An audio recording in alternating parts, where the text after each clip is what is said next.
Hello and welcome to One Throw at a Time, a player's perspective on the game that builds and breaks our hearts. My name is Jonny Malks, and I'm joined, as always, by my collaborator, my co-conspirator, Rowan McDonnell. Rowan, how are you doing tonight?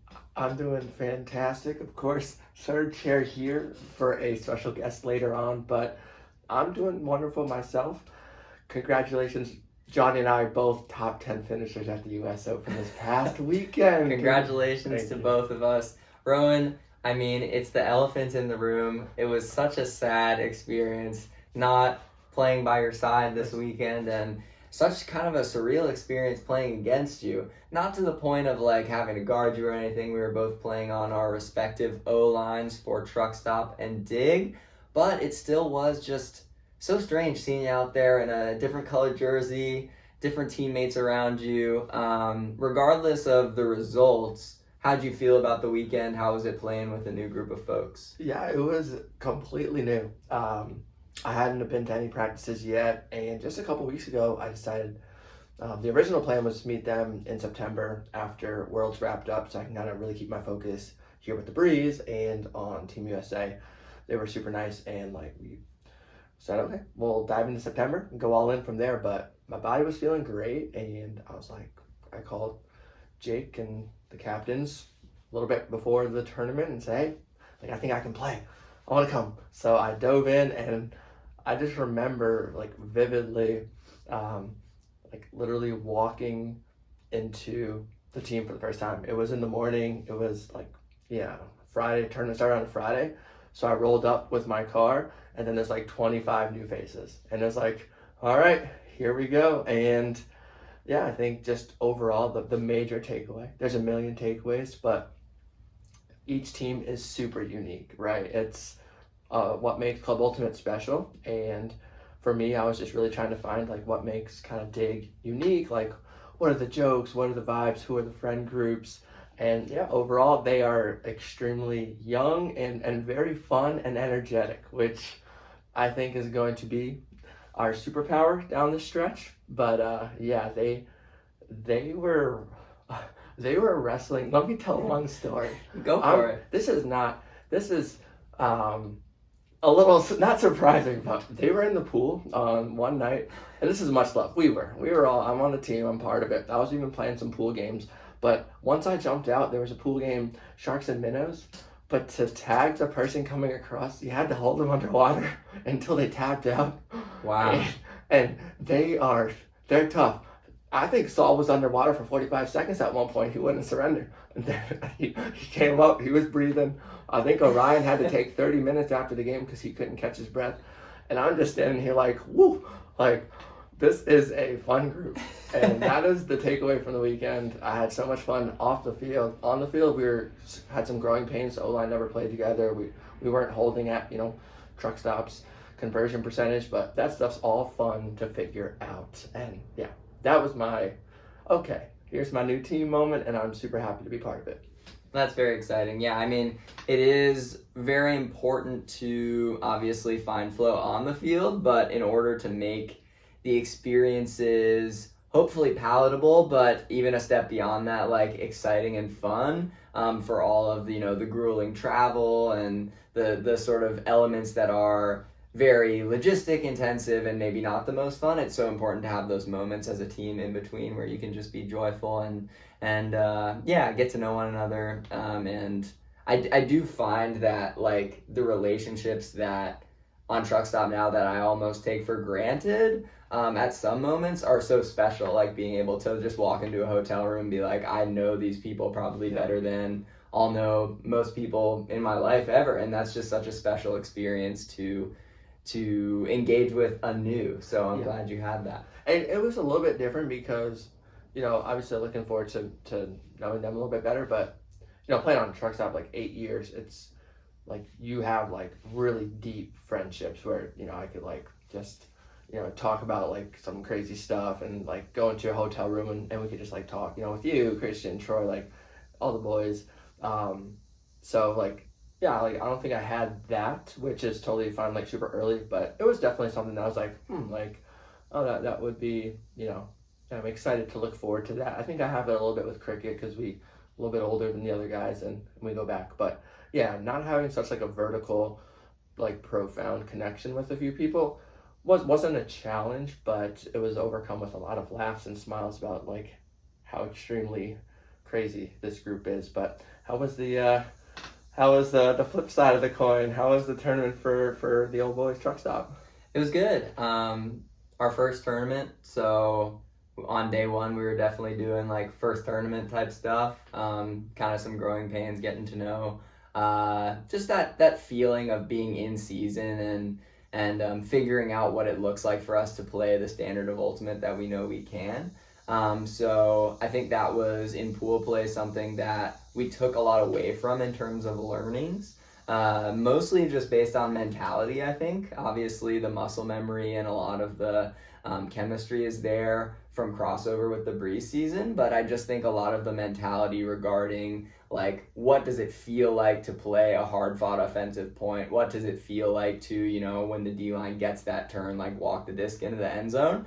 And it was super special to be able to take those learnings from pool play, which we felt were potentially... we left some stuff on the table in our Universe Point loss to Pony and a fairly close game with Condors, and just carry that through what did turn out to be like a very tough path through the bracket for us since we got second in the pool and ended up playing Dig, obviously super talented team, Machine, Bravo, and then Rhino. It was awesome to play some of the best teams from around the country and really feel like each game felt more like playing Truck Stop Ultimate, and it was awesome to win, but I think way more useful to be able to feel what being challenged by some of the best teams in the country feels like, and carry those learnings forward, especially since that's going to be like our one tournament in the regular season as a full team, since for Pro Champs, some of us will be away in Australia playing at the World Ultimate Championship. So it was a really special weekend, one of my like favorites with Truck Stop. Certainly bittersweet to not have you there by my side, but I'm really glad to hear that you had a nice experience with Dig, and I hope you continue to get to grow those relationships. I was thinking about how special it is for you to get to play with cricket again. Was watching a game. 2013 was the year you were cut, correct? 2013 I played Ironside. You played, so you were in that quarters. Or sorry, you were in that semis game against Sockeye, but you didn't play in Correct. it, right? I was on the bench. Because I was watching that today and I was thinking our beach coach Tyler Kinley actually sent me that game and was talking me through some comparisons between the Ultimate he was seeing this weekend and the Ultimate in that game. And I was thinking of you, I was like, wow, to play on a team with cricket then, and then all these years later to be able to do it again must be a really special experience. Did you think about that at all? Yeah, totally. And if you're not, if you're a little bit new to the sport, you don't know who cricket Josh Marquette, the living legend is. Josh, our cricket, 45 years old right now, and has been playing world's level Ultimate probably since the 90s. I think he was on the first U20, or maybe it was U19 back there. And yeah, he's the one who taught me all the trick throws, like have fun throwing the disc. And it was really fun playing with him now, because when I met him and like really looked up to him, he was my idol in the first year. It's 2013. I'm like, whoa, like this guy's amazing. I wasn't really playing, and if I was, it was on the D line, so there wasn't really that much overlap with each other. But now we're out there on the same line. He's such a smart player. He's the first one to kind of start cutting from my Oyos. We had a couple fun ones. I threw my first lefty push pass in competition this weekend, and then I went over to this side. I was like, yo, Cricket, you see that one? You ever throw the lefty push pass in game? So we just like have a lot of fun, and he's just as crazy as the young kids. I don't know if you know him, but he is a wild child. So he's diving in with all the young guys. He's playing those crazy games. But yeah, it's just super special to play with like an idol, And honestly, I really look up to him, and I'm going to try to learn as much as I can from him on longevity and Ultimate. How has he played so long? Like, what's working? And take some notes and try to emulate his career as well as his playing style. Yeah, that's super special. I was watching the game today, and I was thinking the 2013 semi between Sockeye and Ironside, and thinking about how that, too, was my first year going to Nutsy, being coached by guys like Russell Wallach, Rusty Ingoldsmith, and it kind of coming full circle almost, where it's like, wow, now Rowan's playing with cricket. Tyler Kinley, who was on the opposing sockeye, who coached me for beach, is like sending me this film, comparing it to stuff that was happening when I got to play, of course, sort of in the elite men's division this past weekend. And it just kind of came full circle for me, just this moment where we were texting back and forth, and I was just saying, how cool is it that the sport is so young that we're still able to interact with the history of it in real time, and with, you know, the same people who are forging both the future and kind of reflecting on what the past has been. So that was just a really special kind of like confluence moment, and it does relate to kind of your now teammate on Dig, and y'all's special relationship. So I'm really glad to hear that, and yeah, it was a special thing to realize. And he will be excellent podcast material. I will have to get him on. That'd be great. Yeah. Sweet. Well, speaking of excellent podcast material, we have a very special guest coming up for you. Rowan, do you want to do just a quick little introduction before we bring him on? Absolutely. The intro might run a little long with all his accolades, but I'll do my best. Well known for winning the Beach World Championship in the mixed division last year. DC Breeze, truck stop, chalk legend, but well known for those glasses that he not only wears, but now he's got me wearing them too. We are very excited to welcome young French phenom, Elliot Bonnet. All right, now that we have Elliot Bonnet, first question we ask all our guests, give us a little backstory on how you started Ultimate Frisbee. Hello. So how I started Ultimate Frisbee is in middle school with my sports teacher. I had some friends who were playing Ultimate, so I tried at we're outside of the school just having some fun. I just tried to throw some Frisbee with a friend. I liked it, and then I stick to it really quickly, and then so I started at 11, and then started in club at 13, and directly at 15 did my first year in Ultimate in French junior national team, and yeah. Okay, and yeah, one more question before I pass it off to Johnny. Favorite part of the sport once you started playing? What hooked you? When I started playing, now it's about the community, but when I started playing, I think it was just because I like the shape of, like, I found that, like, watching a disc is very, very satisfying. Like, it's different than a ball, and I found this very satisfying until the very beginning. Seeing it fly. Yeah, exactly. Yeah, it's very special. Yeah. Well, sweet. Yeah, so Elliot, playing with you this weekend was really fun. And up until this point, obviously you've played a lot of pro at this point in the US, but this was your first kind of like club tournament experience, and Rowan and I were discussing it, where you've kind of played at every other, you know, level and stage. You've played internationally at all ages, you've played pro now in the US, and this was kind of now you've played a club tournament in the US. How was US Open for you? What sort of were you noticing? What were the differences between maybe pro and club in the US, and how did it feel overall just playing with Truck Stop and your experience? I loved it, and I'm happy it was in this way, like pro before club, because the difference between Europe and US is that in the US it's going way faster. Like, we can catch the disc and directly there's few options right away. And the fact that on the big field it's like slows down a little bit, that way like the cuts are longer, so you have more time to analyze and everything. So it was a good thing that I had my first game when I arrived here in the UFA, and then club, and I loved the US Open. Like, my first US Open was crazy. I loved playing with you. It was like I had so much pleasure on the field, and outside of the field was so cool.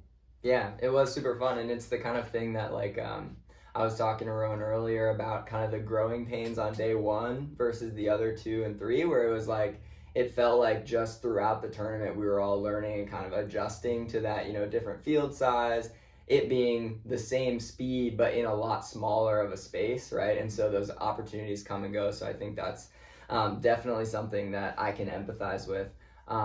And one other question before we kind of dive into a bit more generally outside of this weekend. I was watching some of the streams back and I heard the commentators commenting on how it seemed like you've been playing part of the truck stop system forever, even though this was your first tournament with the team. How do you think you go about integrating into a team like that that's obviously has our systems kind of already set up from maybe previous years that we're building on and a lot of chemistry? How do you step into that role and play as big of a role as you did this weekend? I feel like a lot of our listeners would be interested, people who are maybe in new situations, maybe even like Rowan, or just stepping onto new teams. How do you go about kind of integrating like that? First of all, I think I stick to this offense because it's the way I play. I'm not like changing my game. It's the way I was playing even in Europe. So I played in a club where our words were safe and dynamic. Like we just want to keep the ball and play safely and just small ball, and it's the way also truck can play. So I didn't change my game, and I also analyzed how truck will play, and I also analyzed how my teammates like to play, like all the throws they like to do, all the way they move and everything. I know like I had a little bit a hard time with the way Tyler Monroe was playing at the beginning, and now I'm sticking to it like very, very, very good. Even with Jeff Rodach at the beginning, I was sometimes, even now, I'm sometimes like cutting his own cuts, and I'm realizing this. So now I'm dealing with this and try to make shine my teammates and also shine on the field. Good blend. And then, one follow-up question for the listeners. What about some off-field comparisons of, now that you played a club tournament, the US Open, versus like European championships? Like, what is similar in these tournaments and what's different in terms of the off-the-field experience, how the tournament is run, really anything besides just the ultimate on the field? The difference between outside of the field, I would say that it's funny because I was talking about this with my girlfriend this afternoon. On US Open, there's like all the fields and the parking, and then when you finish the game, you would go directly to the hotel. And in Europe, I feel like the tournament are different by like there's a location where everyone can meet, and like in Windmill, we were in Windmill a few months ago. There was this big tent where everyone can meet at this big tent, and I think there's like this social difference between Europe and in the US, but it was also very cool in the US. I liked it. More communal in Europe. All business in the US. Yeah, it's and also the like rounds in Europe. Usually they don't do a game right after another game, right? Yeah. They have a bye in between each round. Yeah, Yeah. which was Rowan and I were struggling with that at Windmill. I know, warming up like 4 times each day. It's a lot, but probably it could be healthier. I don't know. It's different. I'll have to play more European tournaments. But yeah, moving on, we kind of wanted to hear about what you think is special about like the young talent in France, because we know that was a large part of y'all's win at the Beach Championships in 2023, and is also kind of a large point of expertise for you, having like being a part of that generation. So we just kind of wanted to, Rowan's gonna add some. Like, why is young France so good? And they just won with Margot, the GOAT. The U20 women's division over in the championship. So what's going on right now with under 23? Were they in the finals for men's too? Finals in men, finals in women, and they also in mixed they bet the US in pools. Okay. They are very good. They are good. Actually, they are very good. We are very good since a few years ago. I was European champion in 2017. They were European champion also in 2016. And then 2018 2019, they were third of the world. You were playing, I think, in Waterloo. Mm-hmm. First of the world. Yeah. I was first in the world. Yeah. Yeah, I remember it's the first time I saw Jonny, and I saw you on the highlights, and I started to know you at this point in 2018. All right. 19. What's going on in France? So what's going on in France? I don't know. I think we allow us to dream and like to think that like we can beat the US, we can beat Canada, we allow ourselves to dream, and we don't put ourselves some Limitations. Yeah. Yeah, I mean that we're a big mindset podcast. You know, there's more than just the physical side, and yeah, that's a great, piece of advice for the listeners. I think I saw it's like if you believe you can or you can't, you're right. So might as well go for the positive belief. So I love that. That's where your mindset. But any follow-ups from you, Jonny, on the youth? Yeah, I'd love to hear how you perceive the growth of France Youth Ultimate versus the growth of other European countries in terms of Youth Ultimate, because it sometimes does feel like there are, challengers at the international stage at different age groups of competition. Mm-hmm. One that comes to mind for me that I haven't really seen translate as much into like the adult game is, I believe, when the under 24 championships were in Perth, Australia, Italy almost beat the US in that final. And I guess I'm sure the players moved on to play for the Italian club team. What is it? Cusp. Yeah. And some other and I'm sure they're good on that team, and I know they go to world clubs and stuff, but I guess I haven't seen that translate into the adult international competition as much, or really seen that progression as clearly as I've seen France's, just based in terms of results. So I was wondering if you had any thoughts on continuity and potentially how France does it differently than other countries, keeping their players engaged and stuff in terms of community. I don't really know how we do, and you're right. When you started your question, I was also thinking about Italy. They're very good in youth and even in U24. This year they are almost Belgium in semis. They play very well, and in France, I don't know how we do for. Maybe we integrate very early all the youth players to the senior teams. For example, in mixed French team, we have two young girls who were world champion in U20. They are also in French mixed team. So Camille Blanc and Swan Lacoste. And also we have one guy. We have few very young players who are already in French team. So we quickly do the shift between junior and France, and that's maybe why we do the steps very early. Yeah, no, that's really cool. And Jonny and I have kind of had a front row seat to some of these young European stars coming over to challenge themselves in the pro and the club circuit. Last year, our sponsor, Ort Clouds, Van Ort came, had a great year, won a championship. But how does that kind of start for you?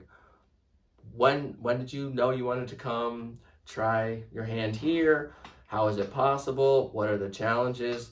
There are a lot of talented players, more than ever, around the world, and I'm just kind of curious your path to literally this house and how that all happened.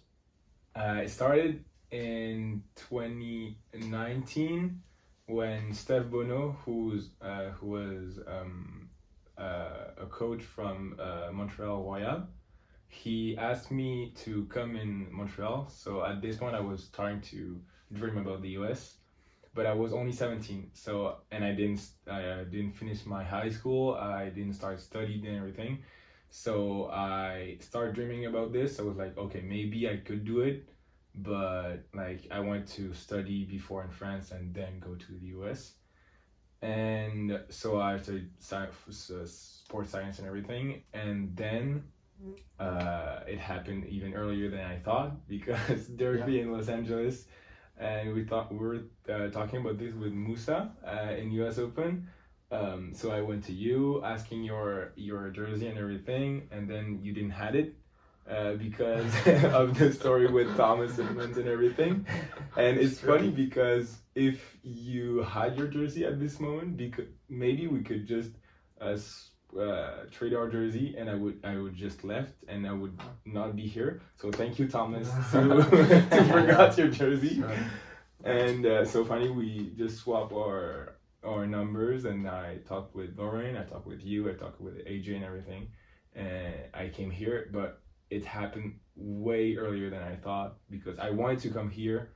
I thought about the breeze, I thought about New York and everything, but like I didn't thought it would be as early as this. Yeah, and that kind of speaks to not only some of the like randomness that it takes to get connected with, you know, whoever you end up wanting to network with or that kind of thing, but it also speaks to just how important having those personal connections are for if, you know, players from overseas want to travel to the US or certainly the other way around. Like, it's interesting to think about what it would look like for an elite US player to go play in Europe or Japan or one of these other hotbeds, Colombia, one of these other hotbeds of Ultimate around the world, and kind of viewing this through the lens of like a cultural exchange is really interesting.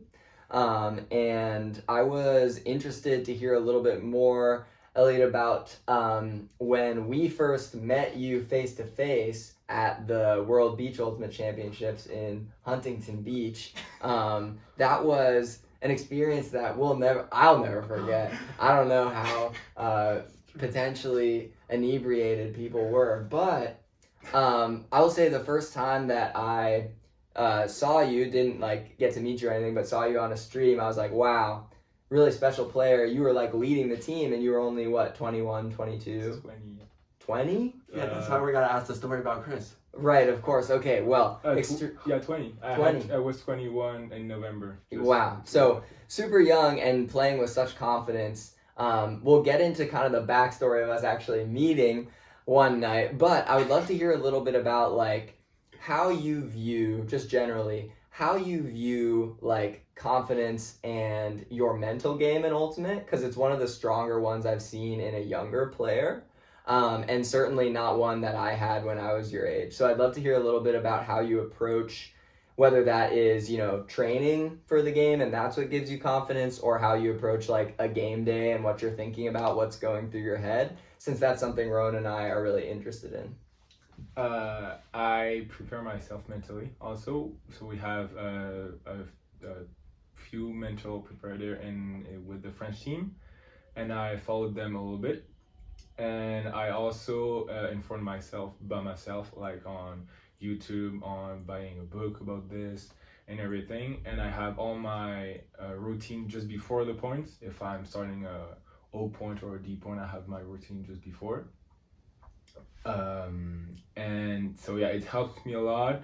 And one other thing is that I love Frisbee. So I'm just playing for the right reason, I think, just because I love it. And I love the game, and I remember myself that just we are just playing a game, so why should we stress? Yeah, that's great, and that's honestly great advice for Jonny and I. We both talked a lot. We find the joy in love. Sometimes it goes up and down. 2 follow-ups for you. One, if, you know, outside of that routine-based, you know, reading some of those books, getting online, like, is there anything that you've taken that's like an aha moment, or this works for me, that you would, you know, want to share if there is anybody out there, young or old, listening that's trying to improve their mental side? Inform yourself, like I did on YouTube and books and everything. Go to CNN Mentor Preparator, and there's many tools that you can use, like breathing, like we do it every day, but there's way to breathe that can help you. And also, like, yeah, visualizing and talking positive and everything is a big part of what I do also to prepare myself. And yeah, I think it's the few tools I'm using for my game. Yeah, I mean, that's good. Just like kind of like anything in life, you work at something, it kind of, that hard work you put in will pay itself back. And then, yeah, another follow-up, playing for the love of the sport. We can see it when we play with you. Like, it's really fun. Do you ever lose that, or like a bad half, a bad game, or a long season? Does that ever dip, or are you pretty much just kind of always kind of that locked in and totally happy to share, honestly? Honestly, it happens to not have the love of the game sometimes in the season, just because it's too much.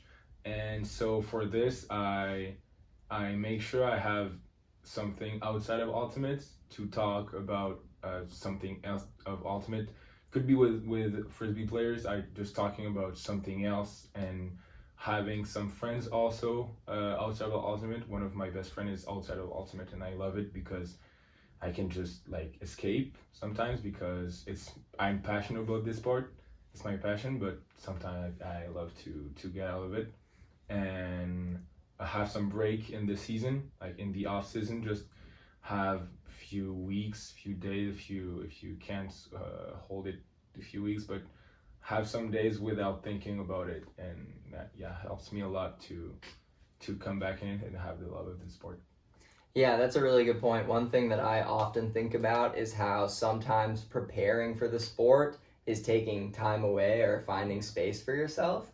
And one of the kind of poetic things I've been thinking about, Rowan, is how can the space that you create for yourself outside of Ultimate inform better spacing on the field, or inform kind of a flow state on the field? Some food for thought. Now, let's get into some garbage for thought. Rowan, go ahead and walk us. Oh, what's up? Well, I'm just worried because my cutting style is usually just like no space, just run right at the disc. I don't know what that says about the off the field stuff. We don't have to make those connections all the time. But like I said, garbage for thought. Rowan, walk us through the evening in question at the World Beach Ultimate Championships when we met Elliot face to face. Absolutely. I mean, it would really help if we could pull out a cell phone and get Chris Kocher on this call. So, I personally, what do I remember? I remember it was a tournament party, and Elliot Bonnet was the talk of the town. Everybody's talking about him. He just beat USA. Our bunk room was even talking about him. We were buzzing. Who is this super kid? And we happened to meet him. Elliot, I think we need to hear it from your perspective. Can you take us through the night at the bar and your interaction with our great friend Chris Kocher? Okay, so as I said, I was 20, and 2 weeks after I was 21. So in the US, I'm not an adult, so I couldn't go in this club. So I went in this club. So we are world champion. The only thing I want is celebrating this title. And so we drank some beer at the hotel. I was just partying and everything. I was so happy. I was the happiest person on earth. And we went to this club, and I couldn't get in because I was 20. And I tried with my friend passport, and like he came in like 5 seconds before me, gave me the passport, and then I came in right in just like, I don't know, like 10 seconds after. So the security saw the same passport 10 seconds, like 2 times in a row. French passport. So he was like, no, you both get out of the club. So I couldn't get in for a while. Then he went to do something further, so I went in. I came in, and then so Chris Kocher. So I met him. I met you, Jonny. Mm-hmm. I think it was later in the evening, because I came out, then came in, they came out, because he was always like staring a light to me to get me out of the club. Playing a little hide and seek. Yes, exactly. So I met Chris Kocher, who paid me a drink, and thank you to him. But like at the moment I took the drink and started drinking, the security said, "Oh, get out."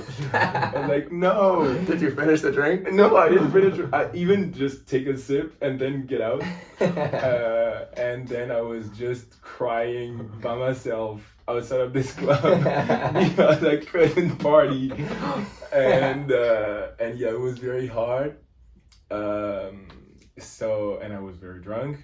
I was like outside of this club, and then two German people, I think, passed in front of me. Was like, why are you outside? And they said, come in, I don't care, I will get you in. I was like, oh, okay, you seem very confident, so I will follow you. And then we got in this club, and finally the security didn't mind at the end. It was very cool. And I met you, and I met all the US guys. Wow. The only thing I'm getting from this story is perseverance pays off. Yeah, exactly. I went like 3 times out of this club. Wow. Well, fantastic stuff there. And yeah, the rest is history. Jonny, any closing thoughts or questions for our good friend Elliot? I think the only question now is, Elliot, do you have a few more minutes to stick around for our funny Shenanigans game? Oh, Rowan, you got a question. I do. Well, can you answer Johnny's question first? Of course, yes, I can. Follow-up question. Do you know what Shenanigans is? No. That's heartbrearking. It happens. So me and Jonny working so hard on this podcast for 2 years, and we haven't even heard a single episode.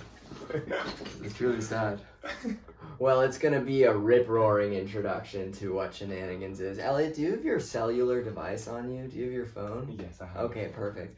What I want you to do for our Shenanigans game is I want you to pull up the, number one news source in France. What is that? What's the number one news source? What's the paper called? The number one news, Le Monde. Okay. Oh. Le Monde. Yeah. So I want you to pull that up on your phone, and I want you to read through some headlines on there, some of the stories, and you can read them in French if you want, because I'd love to hear some French, and then just describe what they mean to Rowan and me. And what this version of Shenanigans is called, Rowan, this is the first time you're hearing of this as well, it's going to be called Make It Make Sense. So you can pick headlines. Hopefully they're not too sad or tragic, because this is kind of going to be a funny game, hopefully, even though world news can be upsetting and news everywhere. So try to pick some headlines that aren't too terrible. I'll say that as a criteria. And then Rowan, myself, and you, Elliot, we're going to try to talk through how these headlines could have potentially been caused by something to do with Ultimate. Okay, so I'll just give a quick example. So let's say there's a headline regarding politics. Let's say a bill that looked like it was not going to get the votes to pass in government just got the votes somehow. So then I would say, well, that's probably because some of the legislators who were on the fence went out, played some Ultimate, got that endorphins rush, went back into work and said, hey, let's get this thing passed. That's a pretty basic example, but it's one like that. Rowan, go ahead. I'm gonna rip off that one as a warm-up while Elliot finds it. I think that those policymakers went to Windmill and did some of the crazy European stuff at Windmill and just got a new, fresh mindset and outlook on the positivity the world needs. Exactly. And I think, those could have been European policymakers to begin with. So maybe they came to the U.S., got scared of how terrible things are here, and then went back and were like, we got to do this better. You're right. Let's do it. Okay, Elliot, go ahead. Emmanuel Macron vient féliciter les athlètes et espère un leg de fierté.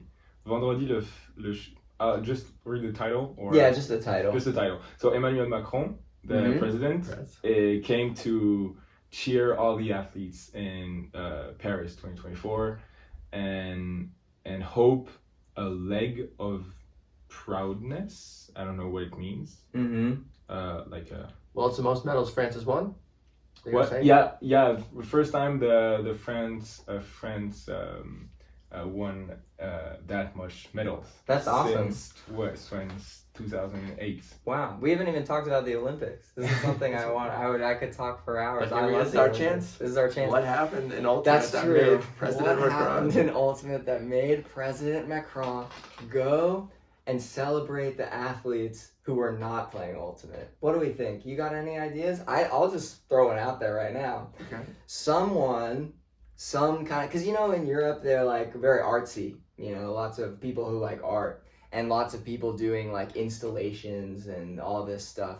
Very grunge culture, punk, hip stuff, art, Of course. So one of these artistic punk guys wrote down on a Frisbee, hey, look at how many medals we won. This is awesome. I have such pride in my country of France. And he threw that through the president's window with a perfectly executed thumber. Landed right in the president's Élysée. bed. What is it? Élysée is the White House for France. Élysée. Landed right on the desk of the Élysée. And Macron said, "Oh my goodness, I didn't even know the Olympics were happening, much less in my own country of France. We won this many medals. I may as well go celebrate the athletes." Yeah, I mean, I couldn't have said it any better than myself. My fresh take was that, inspired by the young French Ultimate Revolution, he actually went to participate or to watch a little ultimate game, planting the seed of the pride that he has for the Olympics, trying to get them into the Olympics 2032 when ultimate becomes a thing. So it was a little bit of a backstory where he was actually kind of pushing the sport to the Olympics, if you like it or not.